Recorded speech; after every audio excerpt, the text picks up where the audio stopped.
Assalamualaikum warahmatullahi wabarakatuh. Alhamdulillah wassalatu wassalamu ala rasulillah wa ala alihi wa sahbihi wa mawadah. Amma ba'du fa ya ibadallah usikum wa iyaya bitaqwallah fa innal jannata uiddat liman ittaqah. Qala ta'ala fil Qur'anil Karim, a'udzu billahi minasy syaithanir rajim. Ya ayyuhalladzina amanu taqullaha haqqa tuqatih wa la tamutunna illa wa antum muslimun. Jamaah rahimakumullah, hari ini kita coba kaji hadis yang diriwayatkan oleh Al-Bukhari dari Anas bin Malik tentang tanda-tanda sa'ah. Haddasana Musaddad qala haddasana Yahya an Syu'bah an Qatadah an Anas bin Malik qala la uhadditsannakum hadisan la yuhaddisukum ahadun ba'di sami'tu Rasulullah sallallahu alaihi wasallam yaqul min asyratis sa'ah ayyakillal ilmu wa yadharul jahlu wa yadharul zina wa taksuran nisa'u wa yakillur rijal hatta yakuna li khamsina imra'atan al-qayyimul wahid. Kata Imam Bukhari telah menyampaikan hadis kepada kami Musaddad mengatakan telah menyampaikan hadis kepada kami Yahya an Syu'bah dari Syu'bah an Qatadah dari Qatadah an Anas bin Malik dari Anas bin Malik yang mengatakan la uhadditsannakum hadisan, aku sampaikan hadis, la yuhaddisukum yang tidak ada menyampaikan hadis ahadun kepada kalian, ahadun seorang pun ba'di setelah aku. Sami itu aku mendengar Rasulullah SAW yaqul bersabda min asyratis sa'ah, di antara tanda-tanda sa'ah ayyakilal ilmu, semakin sedikitnya ilmu, wa yadharul jahlu, dan munculnya kebodohan, wa yadharuz zina, dan munculnya perzinahan, wa taksuran nisa, dan banyaknya kaum wanita, wa yakillur rijal, dan sedikitnya kaum pria, hatta yakuna, sehingga ada li khamsin, bagi 50 imro'atan, wanita, al-qayyimul wahid, laki-laki satu. Satu berbanding 50. Kalau sudah satu berbanding 50, maka itu tanda kiamat. Jadi kalau belum berbanding, satu berbanding 50 mah masih jauh kiamatnya. Jadi karena berdasar hadis ini tanda-tanda kiamat, satu wanita, satu pria, 50 wanita. Dan makannya beda-beda ini, atau redaksi hadisnya. Walaupun awalnya la uhadisukum, tapi ada kalimat min asrotis sa'ah ayyurfa'a. Kalau ini kan ayyakilal ilmu wa yadharul jahlu. Tapi kalau menurut riwayat Ahmad ayyurfa'al ilmu wa yadharul jahlu. Terus kalau menurut riwayat Muslim juga sama, ayyurfa'al ilmu. Dan di situ kalau di riwayat Bukhari yadharul zina, tapi kalau dalam riwayat Muslim wa yafsuz zina. Kalau riwayat Tirmidzi itu wayafsu juga, dan demikian pula Ibnu Majah. Jadi redaksinya beda-beda ya.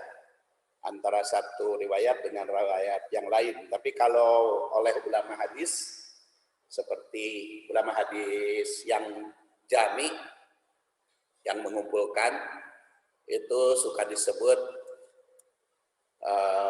muttafaq alaih. Kalau diriwayatkan oleh Bukhari dan Muslim disebut muttafaq alaih. Tapi karena ini meriwayatkannya banyak, 1, 2, 3, 4, 5, 6, jadi disebut rawahul jamaah. Rawahul jamaah itu kutubus sitah meriwayatkan. Ya, kutubus sitah meriwayatkan. Itu disebut rawahul jamaah. Matan, perbandingan matan juga ada dari Musaddad. Kalau Bukhari, kalau Ahmad dari Muhammad gurunya, kalau At-Tirmidzi Mahmud juga Imam Ibnu Majah.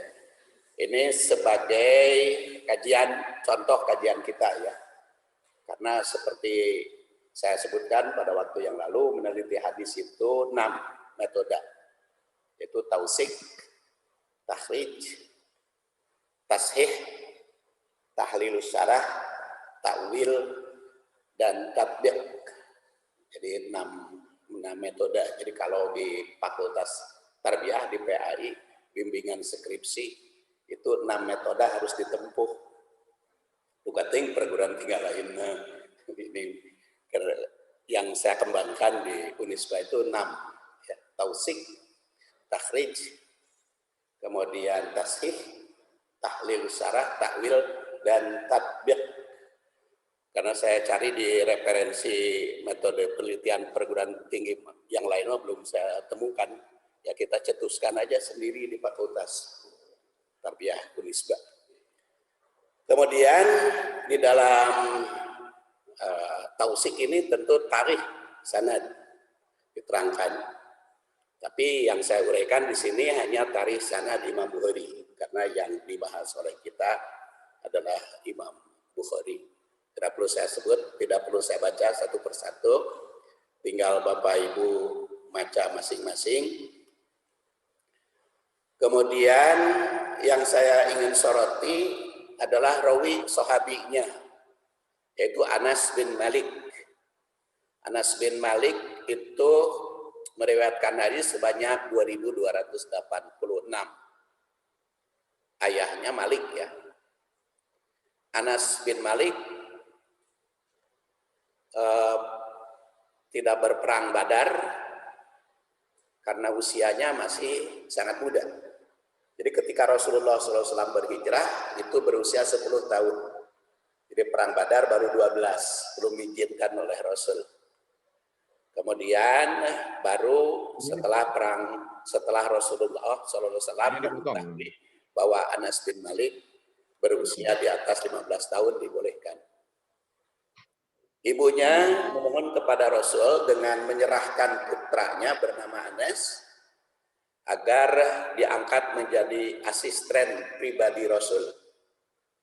Dan Rasul senang karena begitu sampai ke Madinah kan Rasul tidak punya anak laki-laki.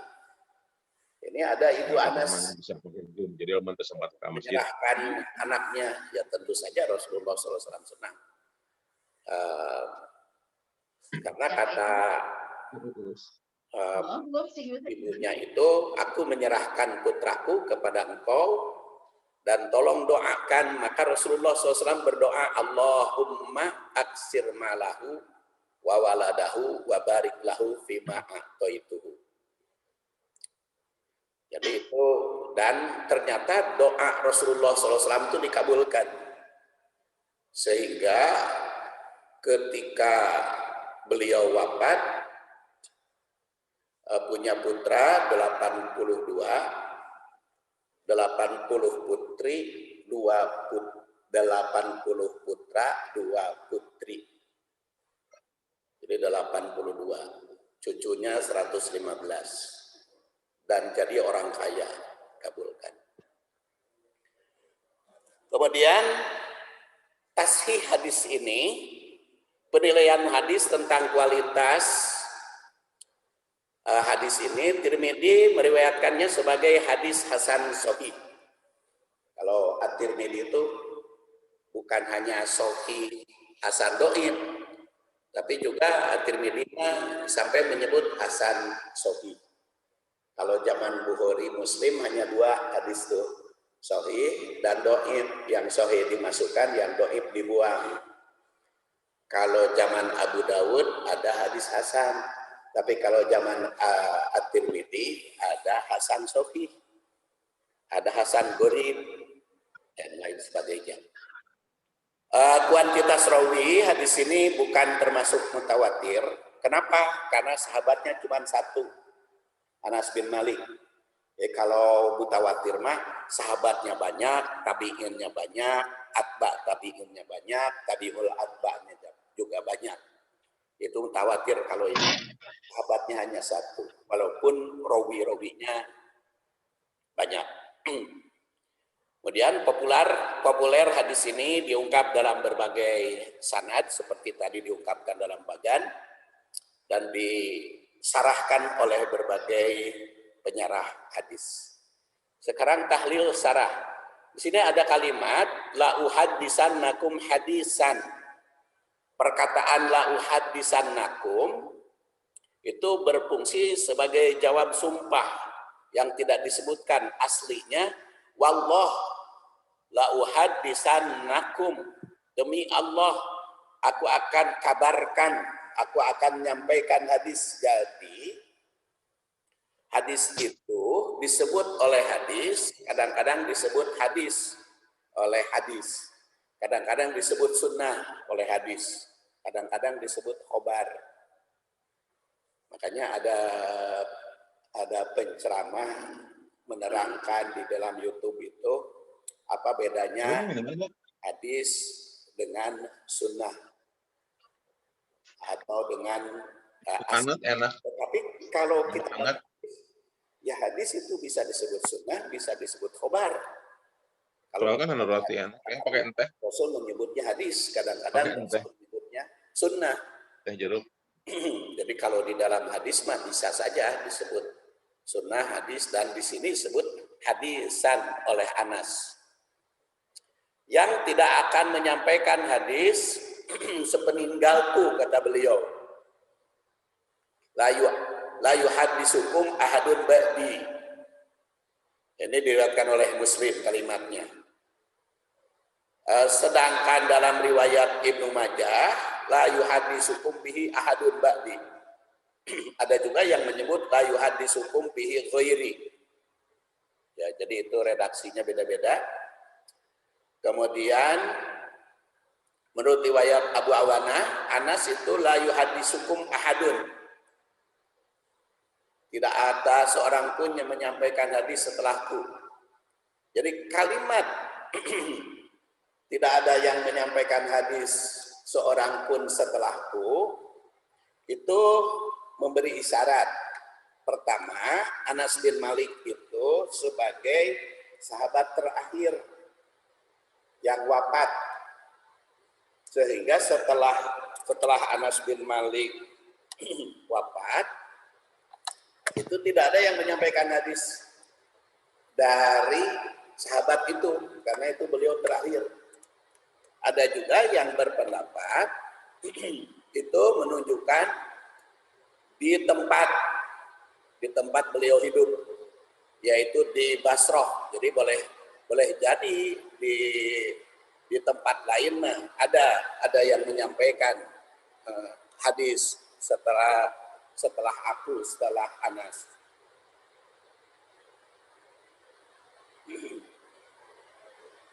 Jadi macam-macam maknanya. Dan beliau katakan sami'tu, aku mendengar. Ini merupakan bukti bahwa beliau langsung menerima sendiri dari Rasul.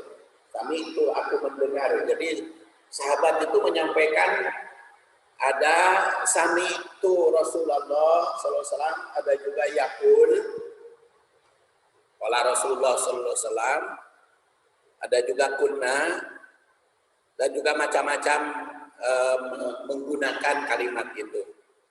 Jadi perkataan sami itu aku mendengar itu berkaitan dengan langsung beliau menerima hadis dari Rasul. Min asyratis sa'ah, min asyratis sa'ah.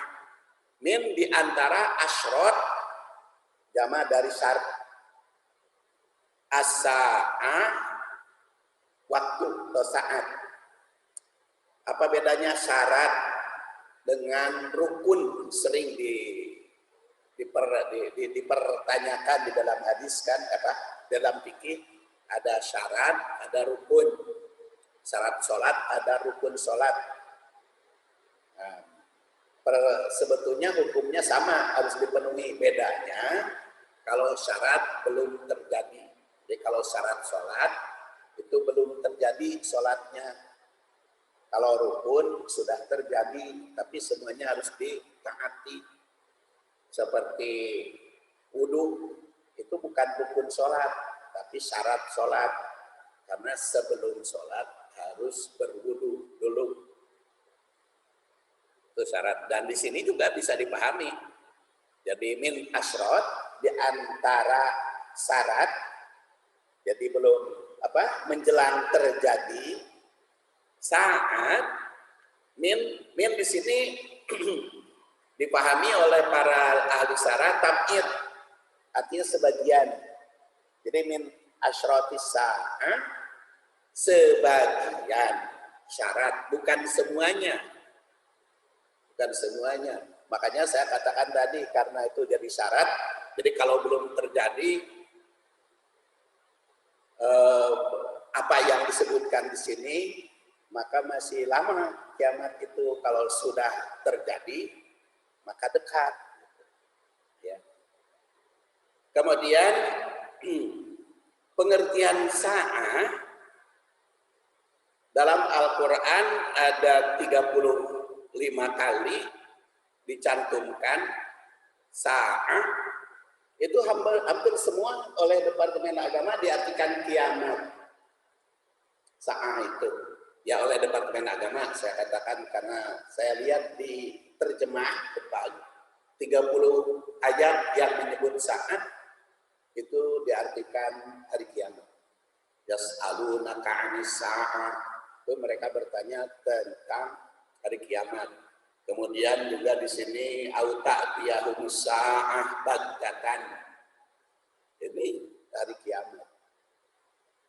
Walaupun sebenarnya saat itu bisa hari kiamat, bisa saat apapun. Bisa saat apapun, bisa waktu apapun. Bisa juga bermakna waktu kehancuran, atau waktu pemusnahan, atau waktu bencana. Di dalam Al-Quran di sini memang rata-rata diterjemahkan 35 ayat itu adalah hari kiamat. Makanya kita soroti apakah ini sebagai tanda hari kiamat. Jadi min asyratis sa'ah itu dan juga min diantaranya. Adapun yang diungkapkan dalam hadis ini karena min maka sebagian. Jadi itu bermakna pertama bisa sebagai khobariyah, berita tentang akhir zaman sa'ah itu. Jadi bisa berita tentang akhir zaman, bisa berita tentang tanda kiamat, bisa berita tentang tanda-tanda kehancuran. Jadi bisa bermakna apapun kalau di dalam memahami hadis itu. Bisa juga berarti pengertian agar tanda-tanda yang disebut mesti dihindari agar hari kiamat tidak terjadi. Jadi karena disebut oleh Rasul tanda-tanda kehancuran itu ini supaya terburu-buru kiamat, maka harus dihindari. Kan Di dalam memahami hadis itu bisa takwil, bisa takwil itu bisa mafhum, bisa mantuk. Kalau mantuk itu makna tersurat. Kalau mafhum makna tersirat. Dan mafhum itu bisa bermakna mafhum muwafaqah. Bisa mukhalafah. Seperti mafhum muwafaqah, contoh bulan yang lalu ketika Anas bin Malik ditanya oleh oleh tabi'in, ya Anas, kan Rasul melarang minum sambil berdiri, bagaimana kalau makan? Maka Anas bin Malik menjawab, minum saja dilarang, apalagi makan. Itu namanya mafhum muwafaqah, apalagi.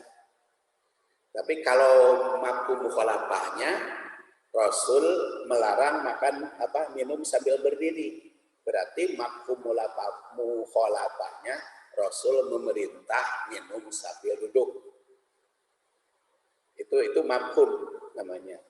Dalam hadis ini juga bisa mafhum mukhalafah, yaitu ada perintah untuk menjaga tanda-tanda kiamat atau tanda-tanda saat jangan sampai terjadi supaya kiamatnya masih lama. Itu mafhum mukhalafahnya. Mafhum muwafaqahnya kalau sudah terjadi hal yang demikian bisa lebih. Yang pertama, ayyakilal ilmu wa yadharul jahlu. Sedikitnya ilmu dan banyaknya bodoh. Sedikit ilmu itu semakin sedikit orang yang berilmu, semakin banyak orang yang bodoh. Itu makna yang pertama. Tapi kalau kata riwayat yang lain, kata riwayat Muslim kan ayyakilal ilmu. Ayurfa'a juga, kalau ayurfa'a itu diangkat, dihilangkan, yakilat semakin sedikit. Jadi riwayat Ibnu Abi Syaibah. Nah, tanda yang pertama, ilmu semakin sedikit, kebodohan sambil merajalela. Ilmu semakin sedikit, kebodohan merajalela. Karena perkataan ayyakillah dalam riwayat Bukhari berarti menjadi sedikit. Ada kemungkinan menunjukkan di permulaan akhir zaman yang kemudian lama-kelamaan menjadi hilang ilmu itu. Sehingga disebutnya ayurfa'a, diangkat.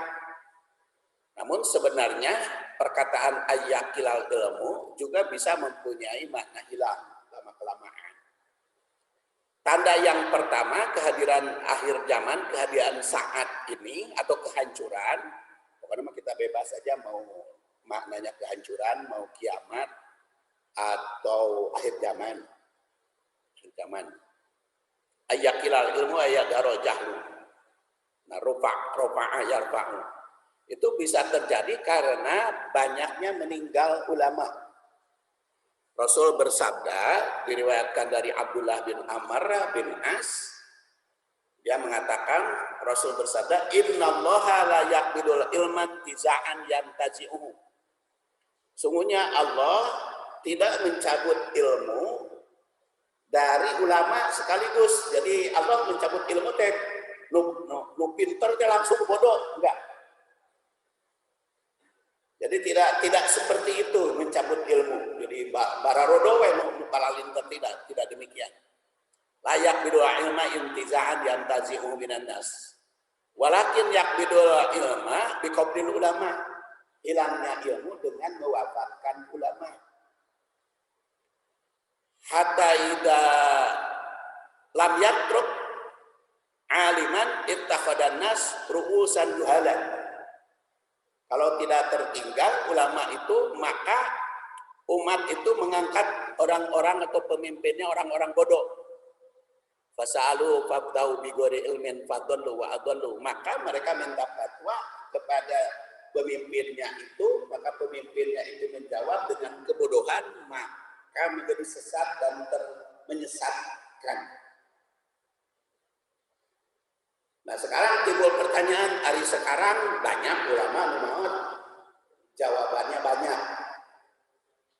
menurut catatan dari bulan Januari 2020, jadi bukan 2018, dari Januari 2020 sampai Januari 2021 kemarin, itu ada 333 ulama yang wafat. Itu 1 tahun dari bulan Januari 2020 sampai bulan Januari 2021. Februarinya belum dihitung. Dan kata NU, yang NU-nya wungkul 263 ulama wafat. Ya bisa saja kata NU begini karena mungkin mengaku ini adalah pimpinan pesantren yang termasuk organisasi NU. Itu 263 yang wafat. Ya, dan semuanya Habib dan ulama itu 333. Jadi kalau tambah bulan Februari, bahkan di Riung Bandung itu ulama sering disebut ulama juga karena anggota majelis ulama. Ya umurnya sekitar 40-an. Jadi ada yang masih muda-muda juga termasuk Syekh Ali Jabir kan itu 40-an juga usianya. Jadi sekitar dengan saya usianya 20 tahunan. Dibikobdillah ulama. Tapi kalau menurut saya hadis ini innallaha yaqbidul ilma layak ilma intizaan yantazimu, itu juga bisa dipahami mafhum mukhalafah.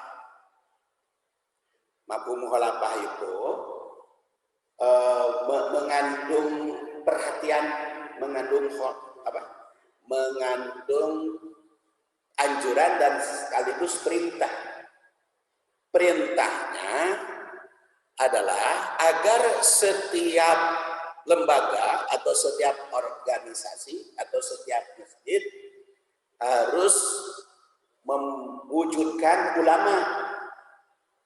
Supaya apa? Supaya dengan kematian tidak hilang ilmu. Makanya kan di Al-Fitrah hari Ahad itu penceramahnya rutin. Hari Ahad pertama saya, kedua Pak Sepul ya, kemudian ketiga siapa dan sebagainya, itu rutin. Dengan rutin itu menurut saya membentuk ulama, baik si penceramahnya dijadikan ulama maupun si pendengarnya. Kenapa dijadikan ulama penceramahnya? Sebab mereka kalau mau ngaji rutin beda dengan ceramah umum gitu. Ceramah umum di mana gitu, undangan ceramah umum gampang memana nugas dibahas dimanapun kan bisa. Seperti khutbah Jumat kan setiap tahun itu saya keliling, bisa saja apa yang dikhutbahkan di Baitur Rahim sampaikan di sini di Al-Fitrah. Kemudian bulan depan khutbah di Al-Hasan yang bekas di sini aja kan. Kalau tidak rutin kan begitu. Tapi karena saya rutin tiap Ahad pertama itu di Al-Fitrah, kan untuk bulan ini saya harus mempersiapkan. Makanya tadi malam DKM mengingatkan saya, Pak, besok giliran nabejaan giliran keting-keting isuk, makanya mau sempat nulis atau gitu. Kalau nabejaan saya mah 3 hari lah sebelumnya, jadi bisa bikin dulu. Kadang-kadang kan lupa itu ya, nguling gitu. Kalau sebulan sekali.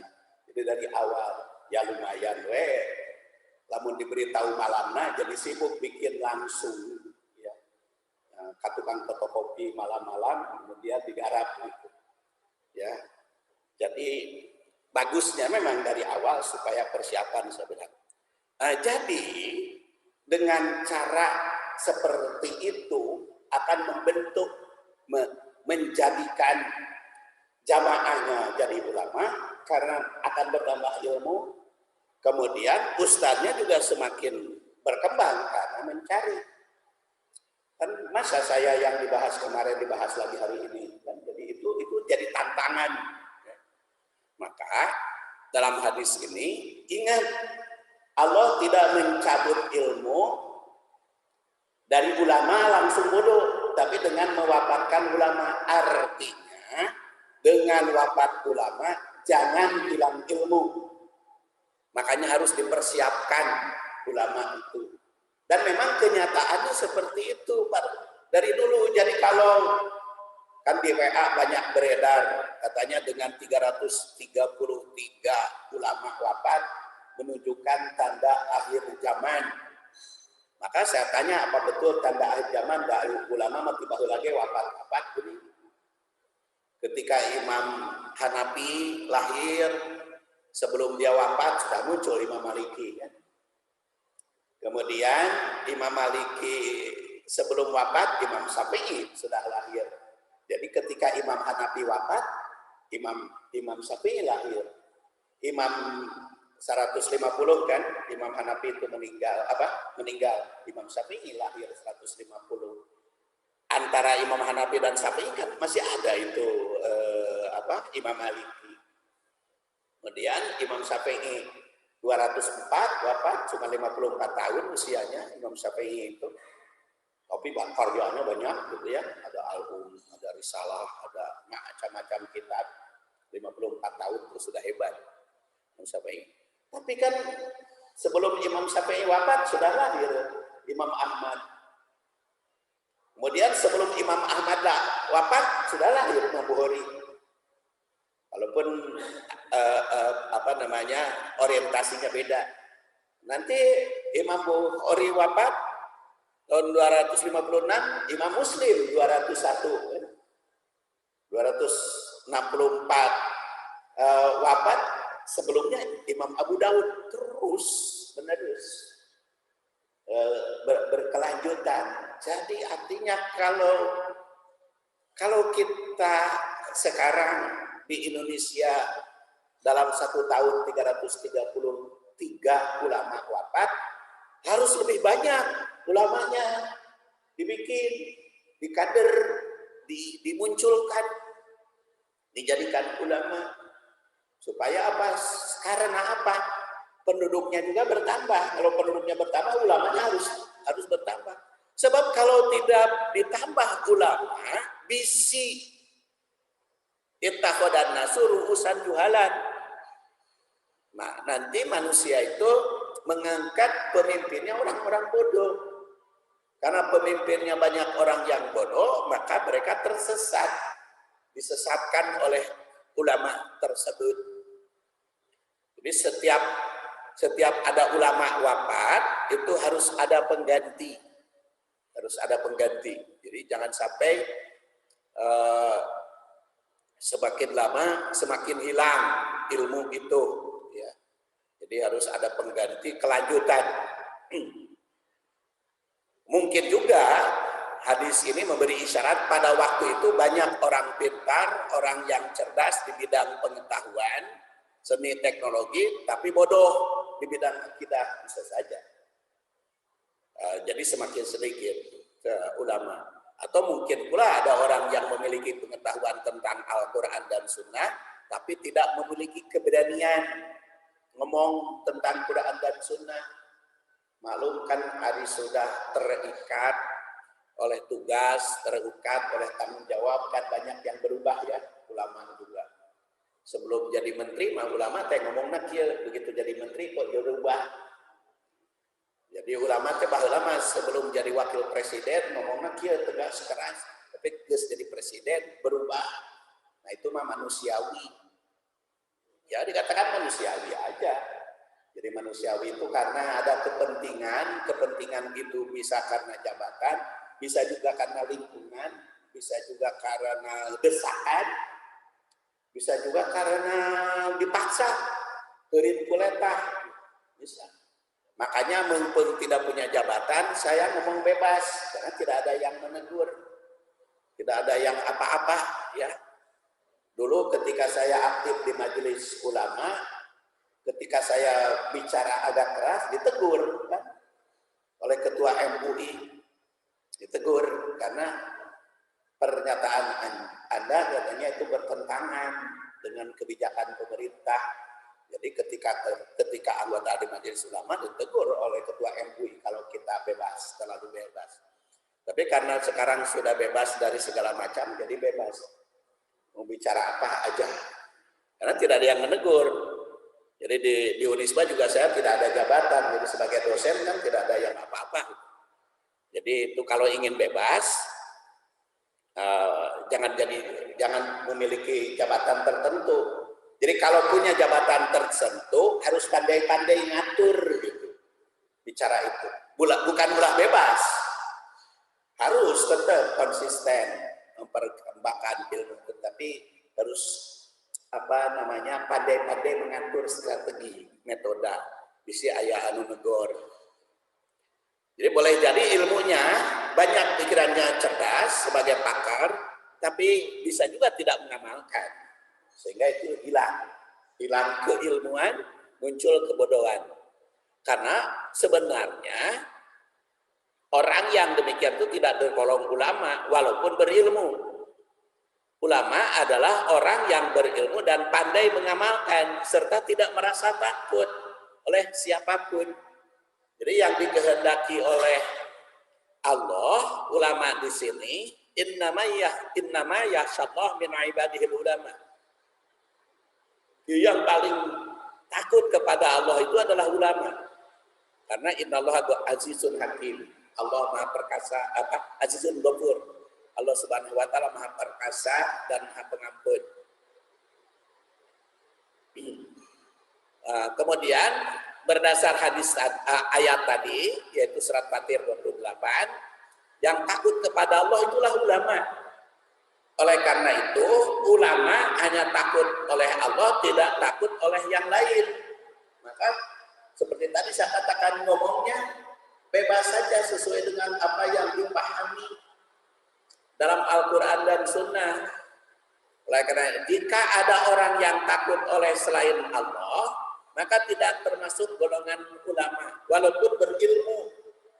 Banyak orang yang berilmu, tapi mau bicara kagok, itu tidak termasuk ulama kalau menurut kriteria surat Fatir ayat 28 ini. Jadi, tidak semua orang berilmu itu masuk kategori ulama.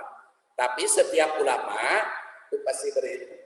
Jadi orang yang berilmu mah banyak, tapi yang jadi ulama sedikit.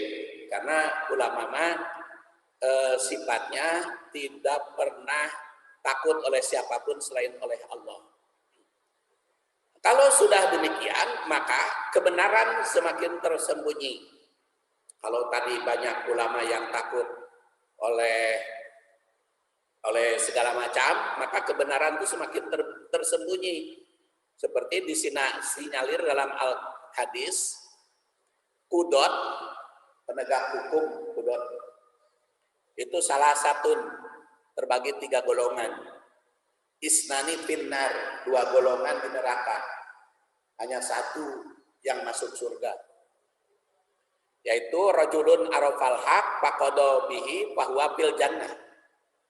Orang itu tahu kebenaran dan menegakkan kebenaran, itulah surga bagiannya.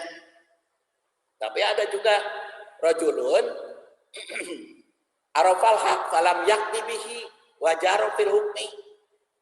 Tahu tentang hukum, tapi tidak menegakkan hukum berdasar hak itu, bahwa pinar itu neraka. Warajulun lam ya'rif hak, dan orang yang tidak mengetahui kebenaran, faqada linnas, dan dia menetapkan hukum ala jahlin, atas kebodohan, itu pinar. Jadi 2/3 orang pinter atau penegak hukum neraka bagiannya, hanya 1/3 saja yang masuk surga.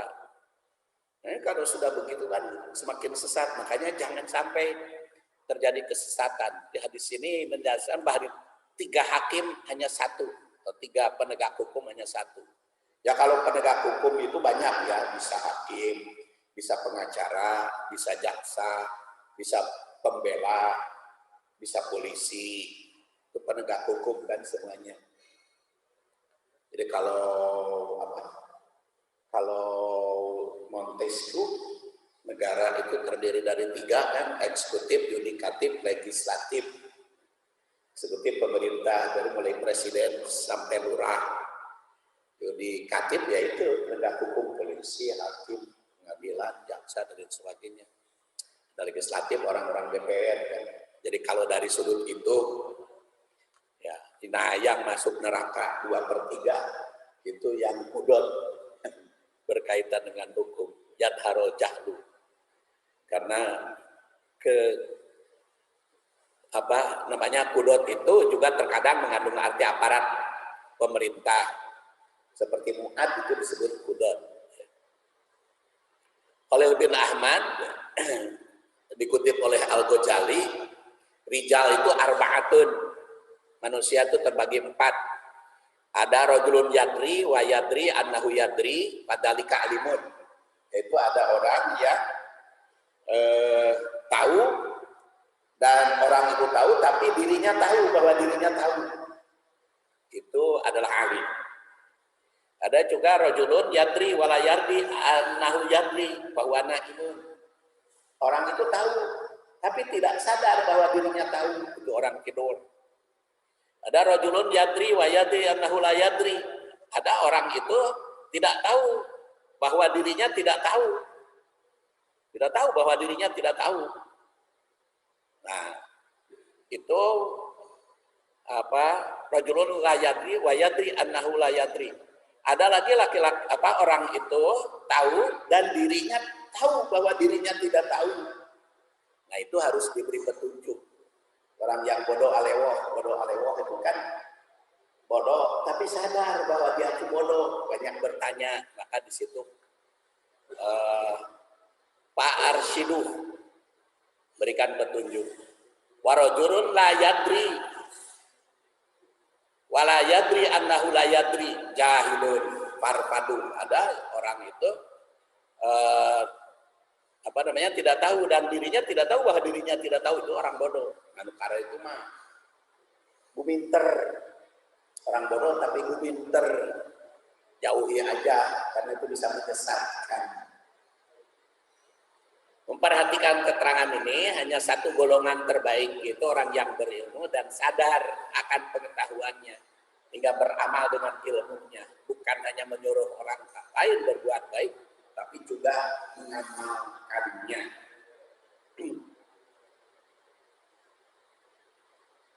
Kemudian Al-Quran itu mengecam keras orang yang pandai bicara tapi tidak beramal. Ya ayyuhalladzina amanu lima taqulun ma la taf'alun. Karena kabura maktan indallah. Dosa besar di sisi Allah. Orang yang pandai bicara tapi tidak mengamalkan. Dan di hari kiamat nanti itu akan dijerumuskan ke neraka. Begitu dijerumuskan ke neraka ditanya, "Loh kok ada Anda kok bisa masuk neraka? Padahal pembawa kebenaran." Maka dia jawab, karena tidak beramal. Dan di situ hadis riwayat Ahmad. Bentuk kebodohan, ya. Jadi macam-macam kebodohan itu cukup banyak. Jadi ada yang berilmu, ada yang tidak berilmu. Bentuk kebodohan itu cukup banyak. Ada yang pandai teori tapi tidak pandai beramal. Nah, itu. Kemudian berikutnya saya loncat. Wayad harus zina.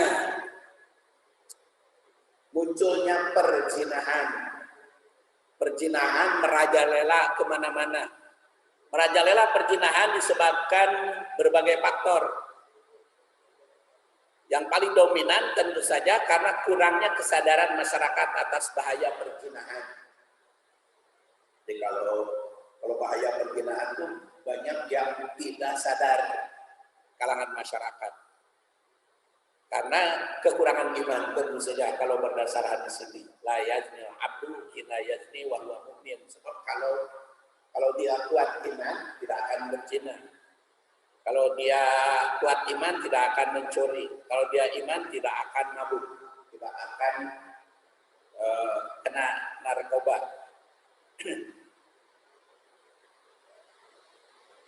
Jadi isyarat hadis tadi, kalau jika ingin terhindar dari perzinahan, narkoba, pembunuhan, maka kekuatan iman. Kedua, orang yang beriman tidak akan berani melakukan kemaksiatan. Tiga, jika mau diakui sebagai iman, mukmin harus menjauhi segala kemaksiatan. Karena orang yang berusaha menjaga keimanan hingga menjauhi segala larangannya akan mendapat perlindungan. Seperti disabdakan oleh Rasul, man tawakkala li ma baina rijlaihi wa ma baina lahyaihi tawakkaltu lahu bil jannah. Barang siapa yang tawakal, berusaha sambil pasrah kepada Allah dengan cara menjauhi dari kemaksiatan antara dua kaki dan dua bibir. Jadi dua mulut dijaga sambil tawakal, maka Rasul berdoa akan membantu mereka ke surga. Dan makanya di dalam Islam hukuman zina demikian keras. Ini adalah hadisnya, ketika berselisih perjinahan ditebus, maka oleh Rasul dikoreksi, tidak ada tebusan supaya bebas hukum, perjinahan tetap. Maka dirajam bagi yang melakukan perjinahan jinah muhsan. Kalau ghair muhsan didera. Ini berkaitan dengan kudu ani qad ja'alallahu lahun nasabila. Kemudian berkaitan dengan anisa. Terus watus robal khamru, maratonkan diminumnya khamr atau merajalelahnya khamr. Khamr itu sering diartikan minuman keras. Sebetulnya khamr itu bukan hanya minuman keras. Tapi oleh Rasul dikatakan apa? Oleh Umar bin Khattab, al-khamru ma khamara aqla. Khamr itu yang menutupi akal. Jadi khamr itu bukan hanya minuman keras. Apapun suntikan dan lain sebagainya, narkoba itu masuk khamr. Bahkan ulama Saudi tahun 2000 rokoknya masuk pada khamr. Itu Abdullah bin Ubay. Tapi karena ulama Saudinya sekarang sudah ganti, jadi di Mekah juga banyak yang rokok. Itu berubah bisa. Karena khamr itu ma khamarul aqla. Jadi mencakup ya, bukan barang tapi sifat. Dengan demikian istilah khamr itu mencakup segala minuman, obat-obatan, baik yang dimakan, disuntikan maupun dihisap.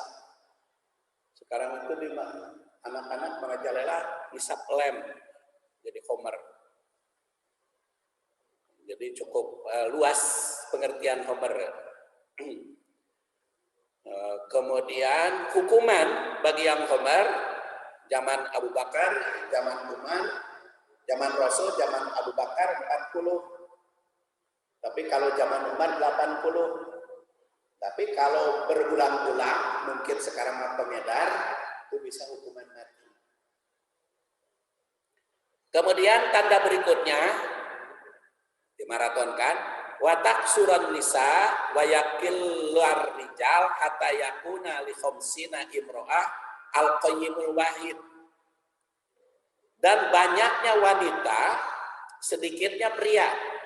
Sehingga perbandingan 50 wanita, satu orang pria. Nah sekarang ini sudah terjadi belum perbandingan wanita dengan pria? Masih belum. Jadi masih jauh kiamat.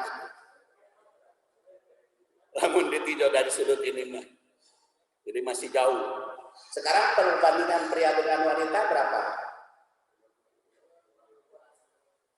Itu 1:12, 1:8 itu kata Ustadz. Kata Ustaz di penceramah yang tidak baca statistik.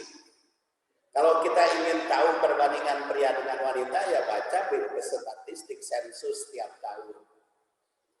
Sensus setiap tahun, Qayyimul Wahid 1:50. Ada datanya di internet. Ya, tahun 2020 itu mencatat jumlah penduduk laki-laki di Indonesia lebih banyak dari penduduk perempuan. Di Indonesia, bagaimana di dunia? Sarua wae, Pak. Penduduk laki-laki berjumlah 136 juta atau 50,58%. Itu laki-laki lebih banyak. Itu di Indonesia. Karena penduduk perempuan itu 133 juta 54 orang. Yaitu 49%. Jadi di Indonesia itu lebih banyak pria tahun 2020. Makanya jauh tadi kiamatnya teman ditinjau dari sudut ini mah. Tebih kene. Jika orang di Semarawa katarak kiamat. Karena kan itu tidak kan semakin berkurang pria, wanita bertambah itu kan secara bertahap. Jadi sekarang masih seimbang. Itu Indonesia ya 50,58% laki-laki dan 49,42% perempuan penduduk Indonesia. Itu 2020 hasil sensus. Jumlahnya kan 270 juta. Kemudian data dunia, baru saya temukan data dunia tahun 2019. Dari total penduduk dunia sebanyak 7,79 miliar jiwa, jumlah penduduk perempuan 49,58. Dunia aja loba banyak laki-laki kene. Jadi pria sebanyak 50%,42. Jadi data statistik. Dan memang kan kalau penduduk dunia paling banyak kan Cina, ya. Kedua itu India, ketiga itu Amerika, keempat Indonesia. Indonesia itu penduduk dunia keempat, ya. Jadi terbanyaknya Cina. Makanya di mana-mana Cina mah. Jadi kalau sekarang ngalut orang Cina ke Indonesia, orang kaya banyaknya memang penduduk Cina paling banyak, Tiongkok. Terus India, terus Amerika juga banyak. Terus Indonesia keempat. Jadi tentu saja maknanya hanya Allah yang tahu. Tapi yang jelas antara pria dengan wanita itu kan kromosomnya. Tapi kalau eksistensi pria wanita memang banyak wanita eksis namanya. Sok pom bensin wanita, toko wanita, eksekutif, wali kota, gubernur banyak sekarang wanita. Jadi eksis muncul. Ya. Jadi itulah beberapa takwil.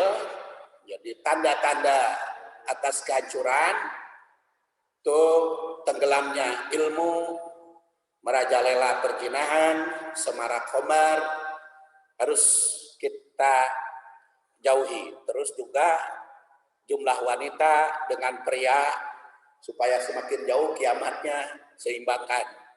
Terus tanda-tanda akhir zaman cukup banyak. Ini adalah di antaranya saja karena sudah jam 6. Jadi kita waktu terbatas. Insya Allah. Mudah-mudahan kita lanjutkan bulan depan karena hadisnya ini cukup panjang ya 28 halaman. Kita insya Allah ketemu lagi. Kita akhiri subhanakallahumma wa bihamdik asyhadu an la ilaha illa anta astaghfiruka wa atubu ilaik. Assalamualaikum warahmatullahi wabarakatuh.